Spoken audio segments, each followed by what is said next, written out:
సందర్భంగా హెచ్చరిక చేస్తున్నా. అవసరం అనుకుంటే మీ పీఠాన్ని కూడా కదిలించేటువంటి శక్తి ఆర్టీసీ ఉద్యోగులకు ఉంటుందని చెప్పి నేను ఈ సందర్భంగా తెలియజేస్తా ఉన్నా. ఆ రోజు కేసీఆర్ గారి నాయకత్వంలో వచ్చినటువంటి తెలంగాణ రాష్ట్రాన్ని అద్భుతంగా అభివృద్ధి చేయాలి, సంక్షేమం చేయాలి, మన ఉద్యోగులను కాపాడుకోవాలనేటువంటి ఏకైక సంకల్పంతో ఆ రోజు 2014 ముందు వచ్చేటువంటి ఆర్టీసీ జీతాలు మరి దగ్గర 21 నుంచి 30% పెంచినటువంటి చరిత్ర కేసీఆర్ గారి నాయకత్వంలో ఉంది.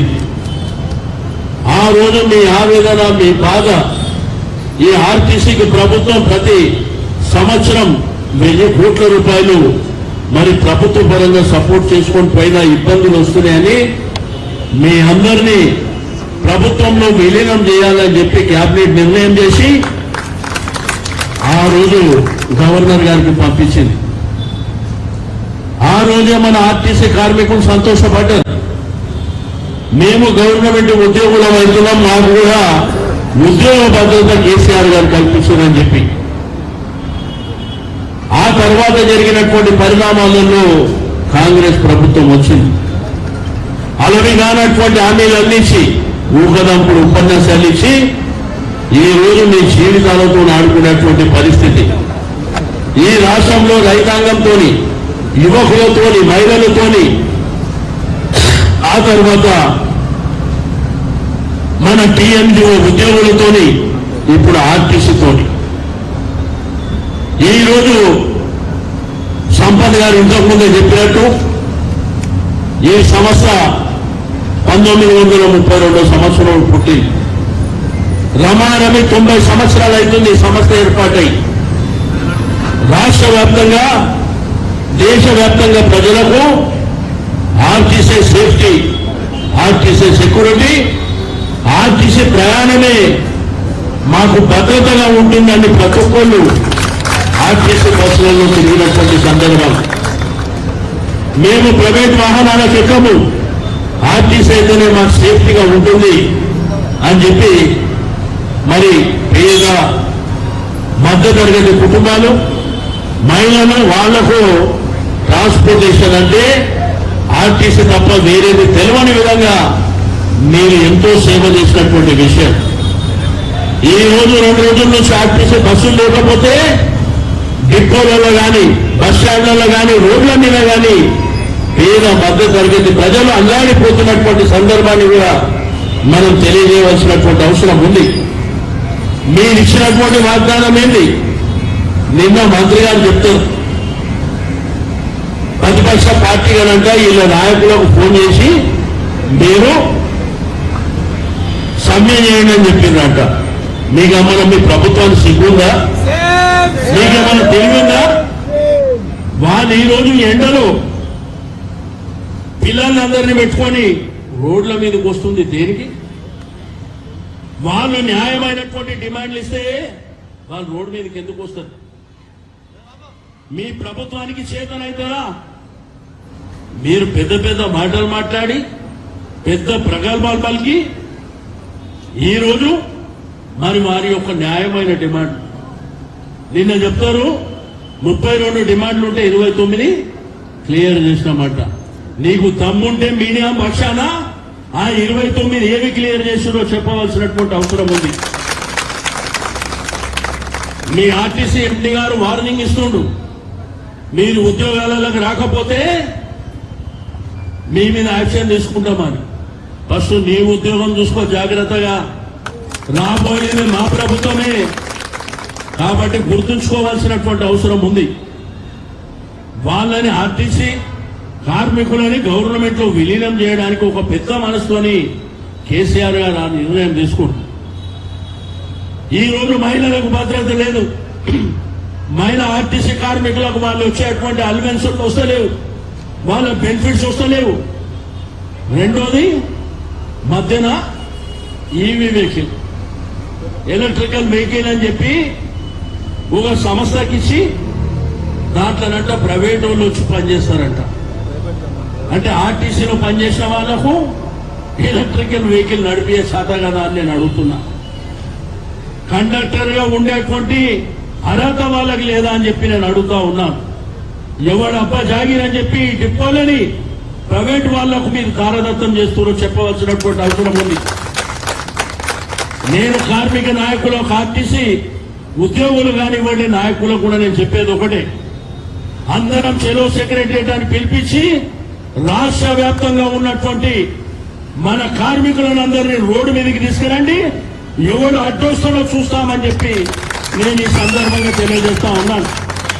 మనమందరం రోడ్ల మీదకి వచ్చి సెక్రటరియట్ ముట్టడి చేసి ఈ ప్రభుత్వం మెడలు వంచైనా గానీ మన హక్కులను మనం సాధించుకోవాల్సినటువంటి అవసరం ఉన్నది. వాళ్ళకి ఇచ్చేటువంటి పిఆర్సీ విషయంలో కానివ్వండి, ఇప్పటి వరకు 2 బకాయిలు ఉన్నాయి, అవి కానివ్వండి, పెంచే జీతాల విషయంలో పిఆర్సీ వేయడంలో కానివ్వండి, మీరు మేనిఫెస్టోలో పెట్టలేదా? మరి ఆ రోజు మేనిఫెస్టోలో పెట్టిందే నమ్మి మీకు ఓటేసి మీరు గద్దెనెక్కిన తర్వాత మా జీవితాలతో ఆడుకునేటువంటి అధికారం మీకు ఎవరు ఇచ్చిందని చెప్పి నేను అడుగుతా ఉన్నాను. ఈ రోజు ఆర్టీసీ అంటే భారతదేశంలోనే ఒక అద్భుతమైనటువంటి సంస్థ. దీనికి అనేకమైనటువంటి అవార్డులు రివార్డులు వచ్చినాయి. కష్టపడి పనిచేసేటువంటి తత్వం ఉన్నటువంటి ఆర్టీసీ ఉద్యోగులు కానివ్వండి, కార్మికులు కానివ్వండి, ఈరోజు మీరు ఇష్టానుసారంగా 4 డిపోలు, రెండోది ఎలక్ట్రానిక్ వెహికల్ పేదవాళ్ళకు కాదు. మీ ఆర్టీసీ బస్సులు గల్లీలలో బస్తీలలో పోతాయి కదా, ఆ బస్తీలో పోనీకే కాదు, చంద్రనగర్ హైవే మీద 56 రూపాయల కిలోమీటర్ చొప్పున వాళ్ళకి ఇస్తున్నారు. ఏమన్నా సిగ్గునా అని ప్రభుత్వానికి నేను అడుగుతా ఉన్నాను. నీ ప్రభుత్వం చేసే కార్యక్రమాలు ఇవా? ఏదో పేద వర్గాలకు సంబంధించినటువంటి ప్రాంతాలలో నీ ఎలక్ట్రికల్ వెహికల్ తిప్పు చూస్తా, అంతేగాని హైవేల మీద ఏ ఆటంకాలు లేనటువంటి ప్రాంతాల్లో వాళ్ళకిచ్చి కిలోమీటర్కు 56 రూపాయలు, ప్యాసింజర్ ఉన్నా లేకపోయినా కిలోమీటర్కు 56 రూపాయలు ఇస్తాయి. ఎంత తెలివితేటలు ఈ ప్రభుత్వానికి ఉన్నాయో ఒక్కసారి ఆలోచన చేయవలసినటువంటి అవసరం ఉంది. నేను మీ కార్మిక నాయకులకు కూడా తెలియజేస్తున్నా, మీరు సరెండర్ అయ్యి వాళ్ళు ఏదో మాయమాటలు చెప్తే మీరు వెంటనే సరెండర్ అయ్యి మీరు కాల్ ఆఫ్ చేసేటువంటి పరిస్థితి రావద్దు. మీరు ధైర్యంగా పోరాటం చేయండి. మన డిపోలు మనకే కావాలి. అదేవిధంగా ఎలక్ట్రికల్ వెహికల్లో మన డ్రైవర్ మన కండక్టరే ఉండాలి. తెలంగాణ తెచ్చుకుంది ఎందుకు? వేరే వేరే ప్రాంతాల వాడు వచ్చి ఇక్కడ పెత్తనం చేయడానికా? లేకపోతే అందులో పనిచేసే వాళ్ళు వేరే రాష్ట్రాల వాళ్ళని పెట్టుకోవడానికా మనం తెలంగాణ తెచ్చుకుంది? కాబట్టి నేను మీ యూనియన్ నాయకులకు కూడా నేను రిక్వెస్ట్ చేసేది ఒకటే, మీ ధైర్యంగా పోరాటం చేయండి. మీ వెనుక మేమున్నాం, మీ వెనుక కేసీఆర్ గారు ఉన్నారు, మీ వెనుక మా పార్టీ అంతా మీ వెనుక నిలబడి కొట్లాడడానికి సిద్ధంగా ఉన్నాం. ధైర్యంగా ముందుకెళ్తే తప్పకుండా మన హక్కులను మనం సాధించుకుంటాం. ఈ రోజు అనేకమైనటువంటి అంశాలు ఉన్నాయి. నేను ప్రభుత్వానికి దమ్ముంటే మీరు 29 ఏవి క్లియర్ చేసిండ్రో మీరు ప్రెస్ కాన్ఫరెన్స్ పెట్టి మీడియాలో రిలీజ్ చేయండి.